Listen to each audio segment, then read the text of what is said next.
significa es que si arrojas la droga en el camión y dices al diablo con ello, el 90% cruzará.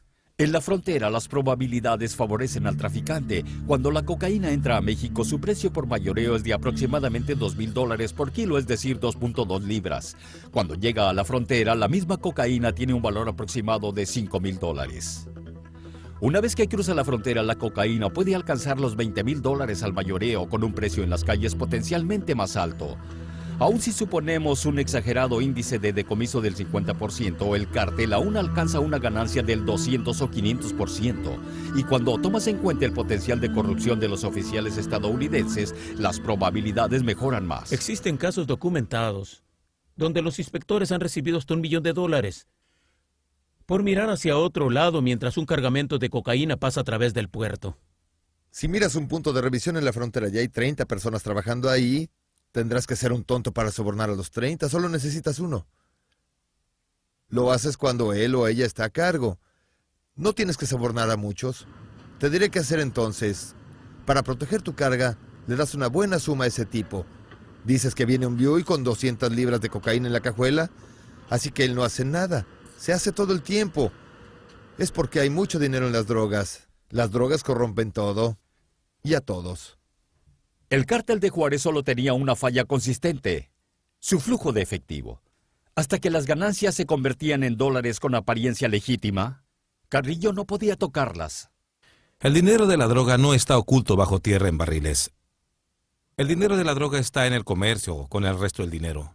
Llega ahí porque los lavadores de dinero usan las mismas instalaciones que utilizan las corporaciones legítimas para ganar dinero. El proceso de lavado de dinero era simple. El efectivo generado por la venta de drogas en Estados Unidos era pasado de contrabando a México y depositado en cualquiera de varios bancos mexicanos. El banco expedía entonces al traficante o a su representante giros bancarios en dólares estadounidenses con fondos en las cuentas del banco en grandes bancos estadounidenses. El efectivo era regresado entonces a través de la frontera en autos blindados y depositado en los Estados Unidos. Los giros bancarios estaban entonces libres para ser utilizados en negocios legítimos y bienes raíces en todo el mundo. San Antonio, Texas, tiene un excedente de $3 billones cada año en su sistema bancario, que no puede ser explicado por cualquier cálculo en una economía legítima. En Miami es de 25 billones, en El Paso de 750 millones. Si quisieras lastimar las drogas lastimando el dinero, lo lastimarías por ambos lados. Pero un lado puede morderte, y es la banca en este país. El apoyo más grande para el Tratado de Libre Comercio no existía en México. Existía en las instituciones financieras de los Estados Unidos, porque ellos eran los beneficiarios de todo el dinero que los bancos mexicanos y las corporaciones traerían a los Estados Unidos. Estaban invirtiendo de un día para otro y sacando ganancias. En su apogeo, Carrillo estaba ganando un estimado de $10 billones al año. En esa misma época se cree que estaba pagando de 500 a 800 millones de dólares en sobornos.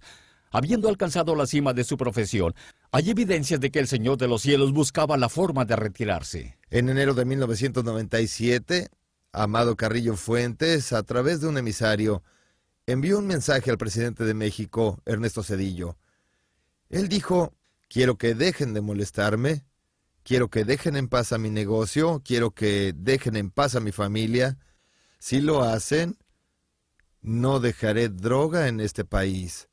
Si no lo hacen, entonces dejaré este país y su economía se vendrá abajo. Y es totalmente cierto que eso pasaría porque en 1997 Pemex era la exportación legal más grande. Petróleos de México producía de 7 a 8 billones al año. Y en 1997, ese mismo año, la cocaína, la marihuana y la heroína estaban dejando a México de 30 a 32 billones. El ultimátum pudo ser una respuesta a la redada del 6 de enero en su recinto familiar en Sinaloa. La hermana de Carrillo iba a casarse y él había volado a casa para la ocasión. La policía pretendía capturar al capo de la droga mientras estaba relativamente desprotegido, pero una llamada anónima puso sobre aviso a Carrillo antes de que llegara la policía. Dada la cantidad de dinero que supuestamente estaba pagando al gobierno por protección, es probable que Carrillo haya visto la redada como un insulto. Amado, de acuerdo a su abogado y otras personas, era un nacionalista. Decía que alguien tenía que ensuciarse las manos por el bien de México. Y si eso significaba mover drogas, había que hacerlo. Si eso ayudaba a la economía y a México.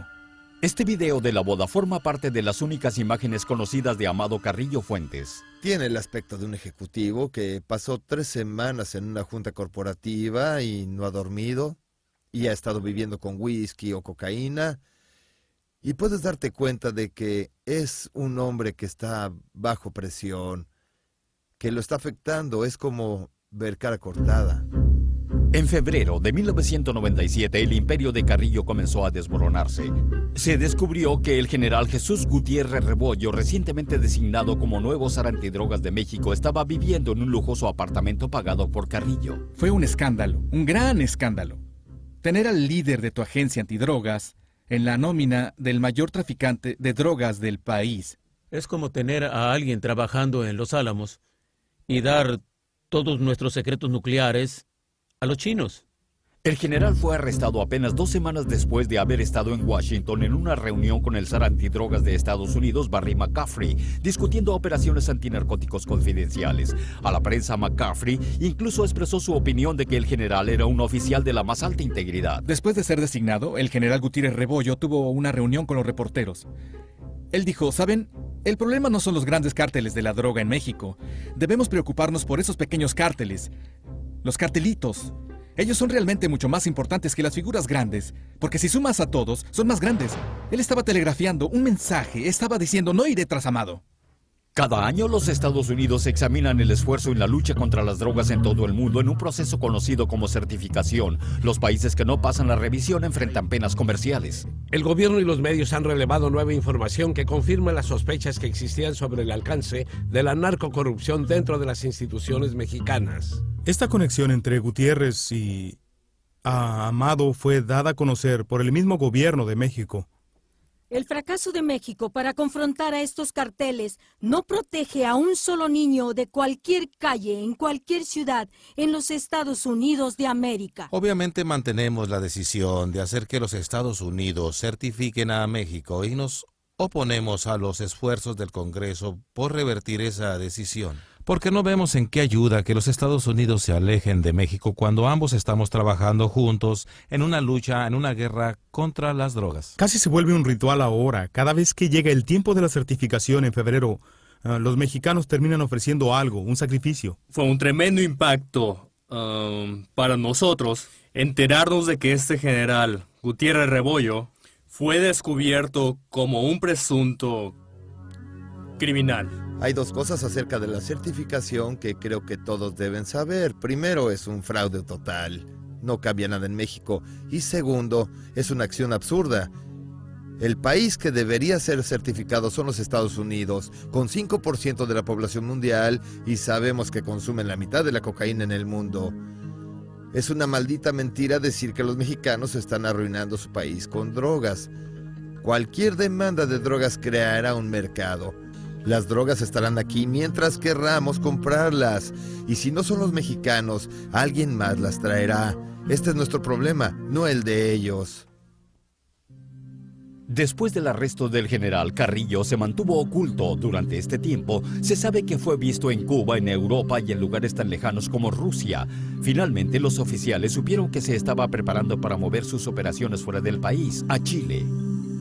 Si él ya no era bienvenido en México como se pensaba, entonces Carrillo manejaría su imperio de la droga desde el mismo fondo del mundo. Pero Carrillo sorprendió a todos cuando regresó a la Ciudad de México en julio de 1997, listo para hacerse una cirugía plástica. Él ingresó al hospital utilizando un nombre falso. Por más de 9 horas, un equipo de 4 médicos operó a Carrillo. Una liposucción radical retiró 20 libras de grasa. Un modelado facial alteró su apariencia. Al final, sin embargo, una sobredosis del tranquilizante Dormicum impidió que Carrillo se levantara de la mesa. Cuando los oficiales supieron que Carrillo había muerto bajo circunstancias extrañas, pocos estaban dispuestos a creerlo. Después de todo, no hubiera sido la primera vez que un fugitivo fingiera su propia muerte dejando un cadáver irreconocible.